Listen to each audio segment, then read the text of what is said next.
Sosok Lian Silas, ayah Freddy Pratama, bos narkoba se-Asia Tenggara, total aset capai 43 miliar rupiah. Sosok Lian Silas, ayah Freddy Pratama alias Miming, ikut terseret dalam kasus jaringan narkoba internasional sang anak. Tidak hanya perkara asal atau perkara narkobanya saja, Bareskrim Polri pun juga menyasar tindak pidana pencucian uangnya. Lian Silas bahkan sudah ditetapkan sebagai tersangka dalam kasus tersebut. Belasan aset Lian Silas yang ada di Kalimantan Selatan disita oleh Bareskrim pada Selasa 12 September 2023. Siapa Lian Silas sebenarnya? Lian Silas dikenal sebagai pengusaha di Banjarmasin. Ia memiliki restoran hingga hotel. Dia merupakan pemilik dari Shanghai Palace di Jalan Jok Mentaya, Banjarmasin yang sudah pula disita polisi dalam kasus itu. Sedangkan Freddy Pratama alias Miming alias Freddy Miming dicari Interpol sejumlah negara.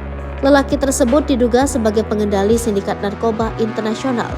Uang hasil kejahatan narkoba itulah yang diduga diputar, dibelikan banyak aset hingga masuk dalam ranah TPPU. Shanghai Palace Restoran Banjarmasin, Beluga Cafe, dan Hotel Mentaya Inn disegel.